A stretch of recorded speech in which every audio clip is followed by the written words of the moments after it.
And then the court makes a statement that I feel is very reminiscent to what you hear today when we talk about anti-discrimination laws. Now again, this is 18 years after slavery. So this is a court that's speaking to people who were actually slaves, who are former slaves, and this is what the court says to them.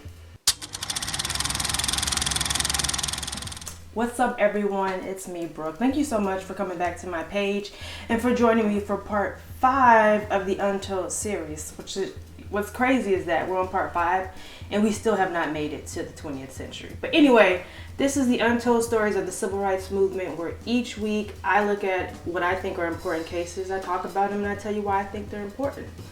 Awesome, so let's get going.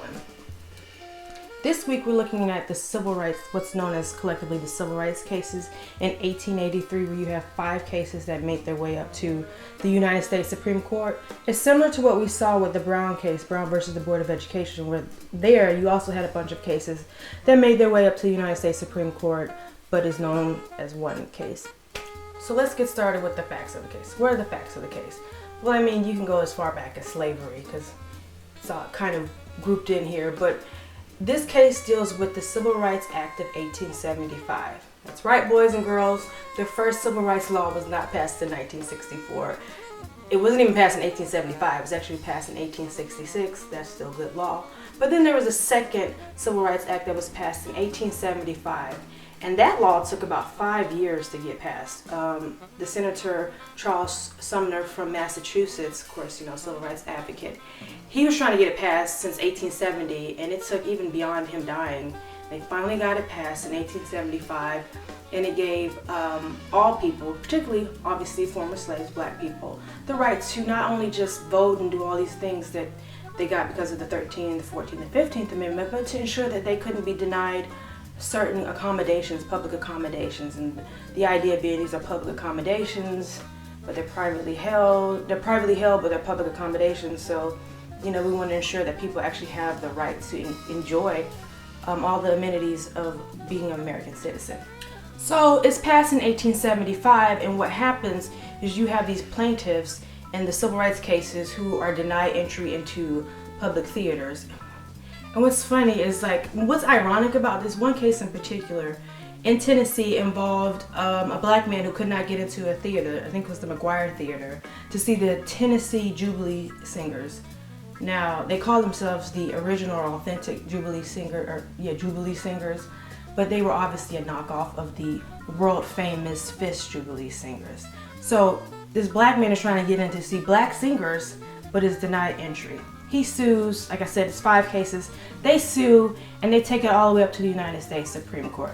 Those are the facts. So what's the issue?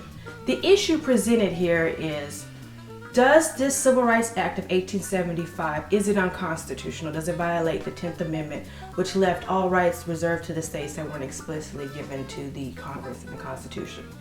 And so the court ruled, surprise, surprise, yes. Now the reasoning that the plaintiffs in this case put forth at least 2 arguments in saying that Congress had the right to pass this law. Also, a little backup, just a little con law lesson here. I remember my con law professor saying that whenever a law is challenged on whether or not it's constitutional, you can look at 2 broad questions. 1, does Congress have the explicit power to pass this law? And then 2, is there a prohibition against this specific law? So here we're looking at that first question. Does Congress actually have the right to pass this Civil Rights Act of 1875, which prevented private citizens from discriminating against other private citizens?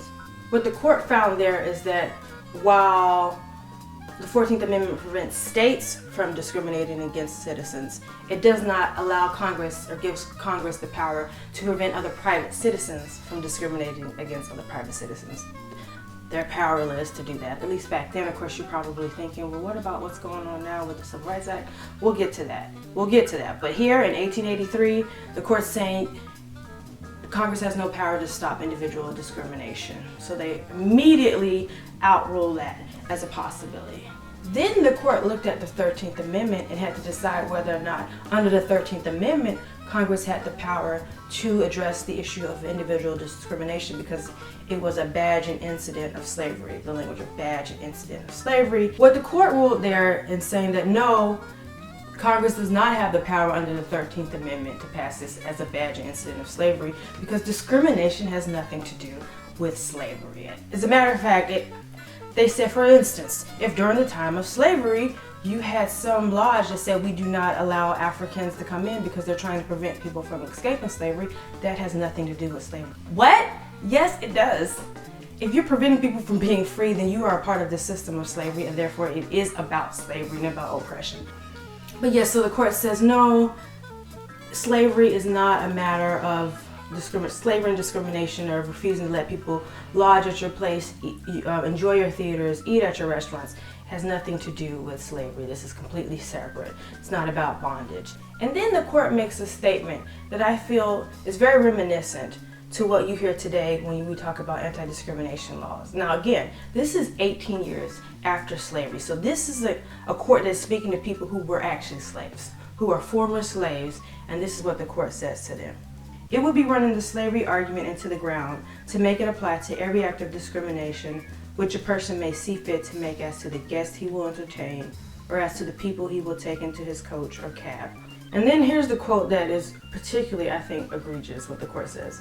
When a man has emerged from slavery and by the aid of beneficent legislation has shaken off the inseparable concomitants of that state, there must be some stage in the progress of his elevation when he takes the rank of a mere citizen and ceases to be the special favorites of the law, and when his rights as a citizen or a man has to be protected in the ordinary modes by which other men's rights are protected. So what is the court saying in this particular quote? Well, what it's saying is that, look, y'all been getting enough, all of this beneficent legislation, these racial preferences. Y'all need to eventually get to the point where you're like everybody else and you don't need any help. Stop trying to blame everything on slavery. The court is saying to people who were slaves, stop blaming slavery.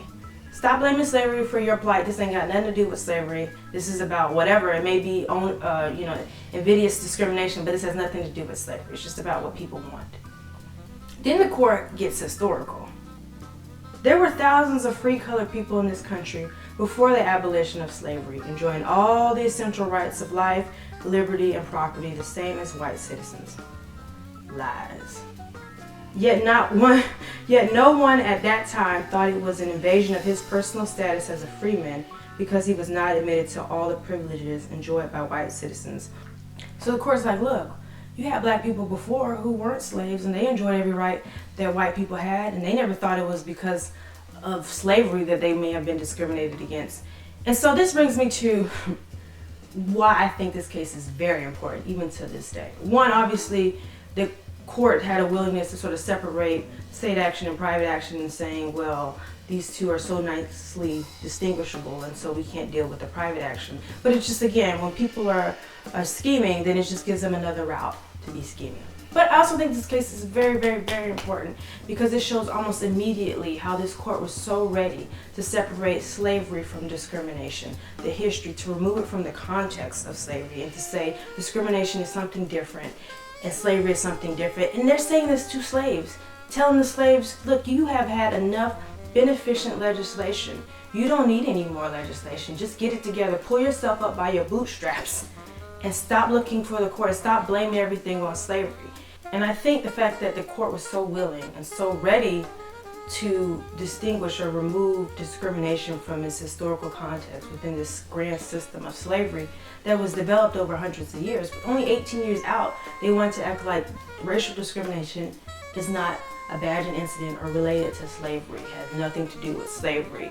I think that speaks to why we still have a problem today when we're trying to address the issue of race, because we don't want to put it into its proper historical context. We never have. We want it to be over slavery as soon as it was over and act like 100 years of a system being built is all magically gone. It's something different. Discrimination is something different. And if you're not willing to really deal with the whole history of discrimination, really, you're not going to ever cure it, because what you're doing is just addressing symptoms of a problem and not the problem itself. It's like putting a Band-Aid over a bullet wound. Like, you're not going to live very long this way. You can't do it. In the meantime, if you would like to know more about this, of course, I got some resources for you. Of course, I had to do it again.